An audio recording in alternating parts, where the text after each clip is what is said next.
At so yun mga kamekaniko, day 4 na nga pala tayo dito sa ating nire-restore na Suzuki X4.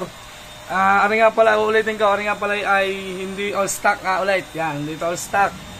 Mga nagtatanong, ari nga pala ay Pantra concept. Yan, hintayin nyo lang yung kalalabasan at ating papupugiin. At ayan mga kamekanika, hanggang ngayon ay paus pa rin ako mga kamekanika.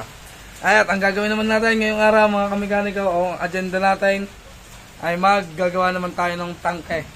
O re-repaint na natin yung kanyang tangke at para matapos-tapos na at tayo magbubuo na at natapos na nga natin yung makina. Hindi yung chassis, yung chassis natapos na rin natin. Ayan, hindi magpipintura naman tayo ng tangke at ilalagay natin yung kanyang sticker na nabili natin sa Shopee. Yan, medyo maayos-ayos na naman ang batin boss. At pakita ko sa inyo yung estado ng ating pipinturahan ngayong araw na tangke ng export. At talagang tama ko, parang binugahan lang ka rin ng Pilox. Ay pakita ko na nga sa inyo para makita nyo. Ang aking katulong na si Rajun. Yan, Rajun, shoutout mo na Rajun. Yan, bago ko pakita sa inyo. Hindi kita. Yan, ayun lagi natin katulong. Yan, ito yung ating tangke na gagawin ngayong araw mga kamekaniko. Yan. Parang okay pa naman siya kung tutusin, pero parang nirepaint lang nila. Yan. Yan, gagamitan lang natin ng Strepsol yan. Yan, gaya nun, Strepsol. Tapos ito, cap brass. Yan. Linisin na natin mga kamekaniko at gamitan na natin ng Strepsol. Yan. Let's go! Yan mga kamekaniko, natanggal na namin yung sticker. Grinder naman, grinder.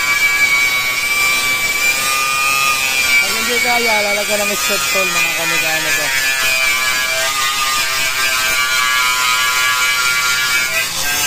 Balitaan ko na lang kay mamaya mga kamekaniko.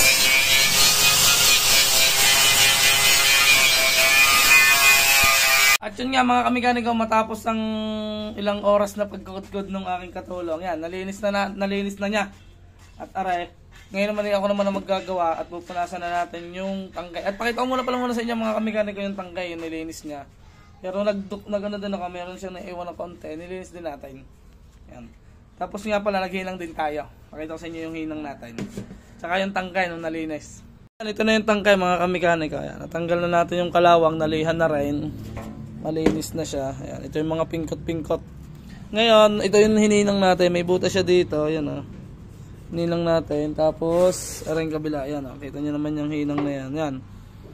At, double check pa rin natin mga kamekano. Pati nga pala ilalim nalinis na rin. Double check pa rin natin kung may singaw yan bago natin pinturahan. Diba? Ngayon naman, pupunasan muna natin ng ayan, tissue. Kuha lang tayong tissue. Tapos, lagyan natin thinner. Pakita ko sa inyo kung gaano karami. Kasi dapat tissue mga kamekaniko para kita nyo kung madumi pa o hindi yung inyong pinturahan. Ito, napunasan ko na siya ng basahan. Ari nga, isang tissue pa rin. Kasi madumi pa rin.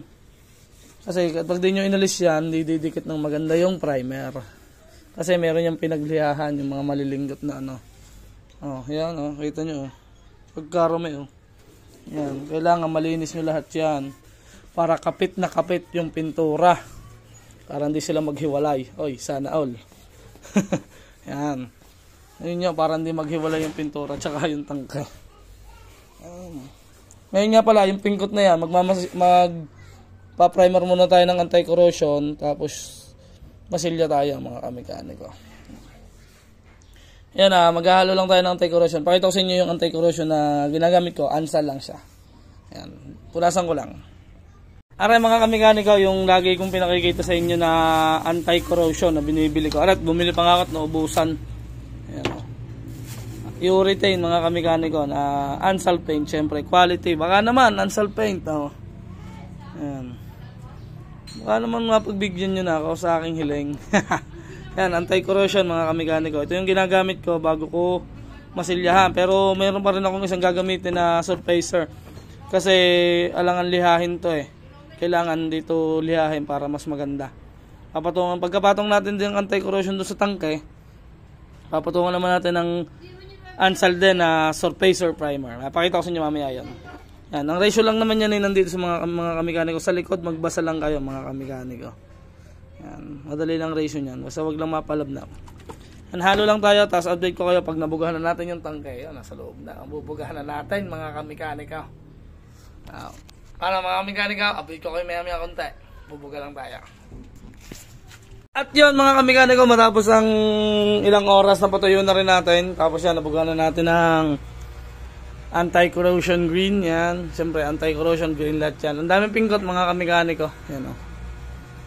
Ngayon bago natin masilyahan yan mga kamikaniko ay papatungan muna natin ng surfacer o surfacer peeler. Yung unsal din mga kamikaniko. Yung sinasabi ko sa inyo. Kasi alam nyo kung bakit. Kasi pag ito yung pinatungan natin ng masilya, kasi magliliha tayo, useless lang yung ating nilagay na anti-corrosion. Nagagets nyo ako mga kamikaniko.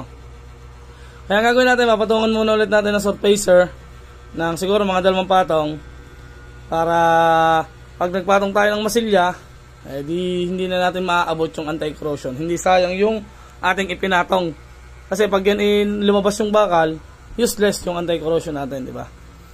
Yan, ito yung sinasabi ko sa inyo na surfacer primer. Ito, yan, wala lang kulay. Ito hindi pala ito. Pwede na din to, surfacer black yan. Yan. Basta kulay gray yung gagamitin muna natin. Yan, ito hindi ko mabuksan eh. Yan, buksan lang natin. Yan, ito ah. Yan, kakunti na. Haluin lang natin, side lang natin. Patungan lang natin ng 2 patong na ganito mga kamikaniko tapos magmamasilya naman tayo. Bago natin siya lihahin. Yan. Update ulit mga kamikaniko at pagkapatong ko na ready magmamasilya naman tayo. So ayan mga kamikaniko, nalabas na natin dito sa paint room natin at ayan yung may mga bilog, ayan yung ating mamasilyahan. Ayan. Masilyahan natin kasi napakaraming spot na pink coat. Ayan, masilyahan natin masilyahan natin yan mga kamikaniko. Ang gamit lang natin dyan ng brand na masilya ito mga kamikaniko. Ayan, Glazerite. Ayan. May ratio din naman yan dyan mga kamikaniko. Inyo na lang basahin. Tama. Baka may mag-comment dyan. Tamad ako magbasa. Basta yan makikita nyo man hindi yan. Basta namula. Ayos yan. Balitaan ko lang kayo maya mga kamikaniko. Pagka ay namasilyahan na natin. At papatungan ulit natin yung pinatong natin dito na kulay puti. Yung surfacer primer nga. Update. Patungan ko lang ng masilya at liliyahin. Papantayin. Bago natin patungan na surfacer. Let's go. At yan mga kamikaniko, napatungan na natin ng masilya. Okay na rin, nalihan na rin natin. Yan. Yung mga item ginamit ko lang yan para makita ko kung pantay na yung ating liha. Yan. Nilagyan ko lang ng itim na pintura. Ganun ang tekniko mga kamikaniko pag naglilihi ako. Para kita ko kung may naubos o may napantay ba. Yan. Pantay na naman siya. Ngayon naman mga kamikaniko, bubugan ulit natin ng surfacer primer. Mga 2 patong ulit. Yan. Diba kung tayo nagmasilya agad ng mayroong anti-corrosion, di sayang yung anti-corrosion, diba? Hindi na ubos mga kamikaniko. Ngayon na yung papatong lang tayo, tapos pwede na tayong mag jet black. Yan.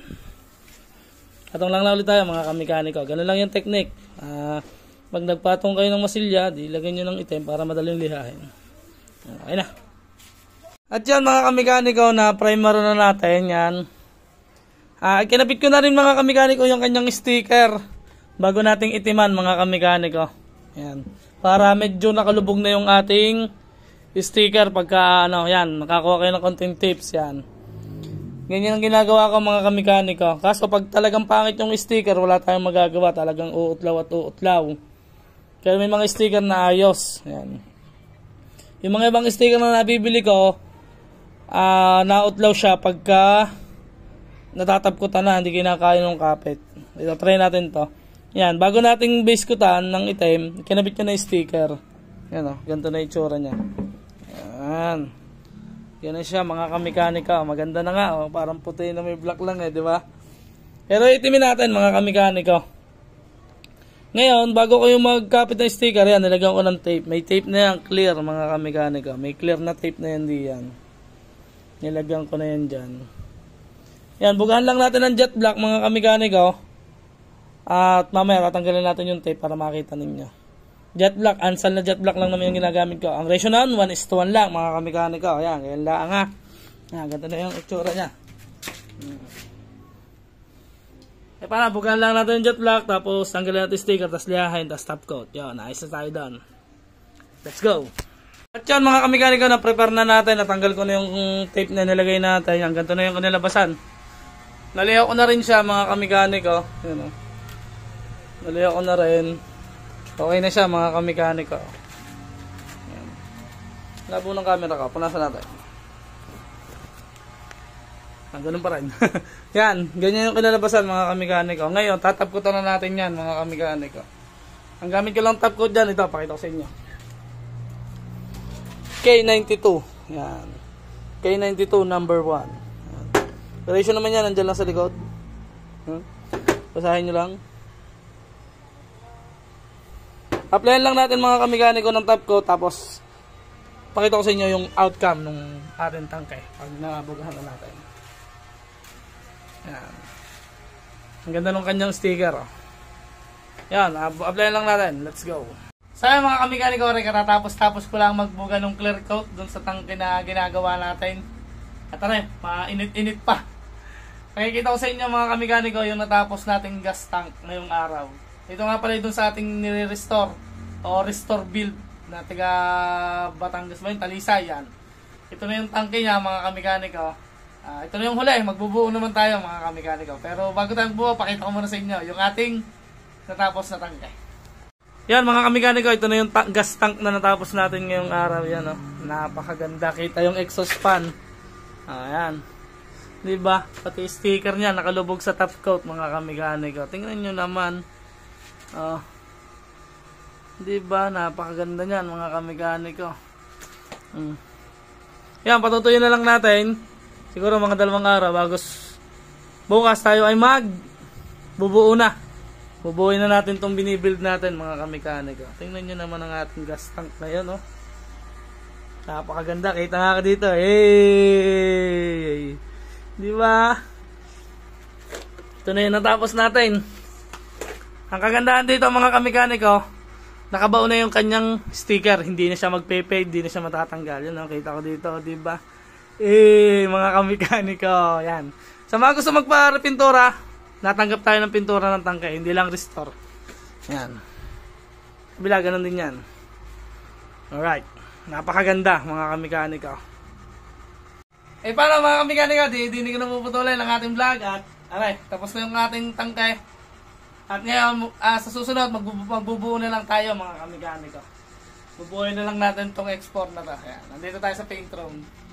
Hindi pa natin nilalabas kasi nga bagong pintura. Hanggang dito na lang mga kamekaniko. Peace out!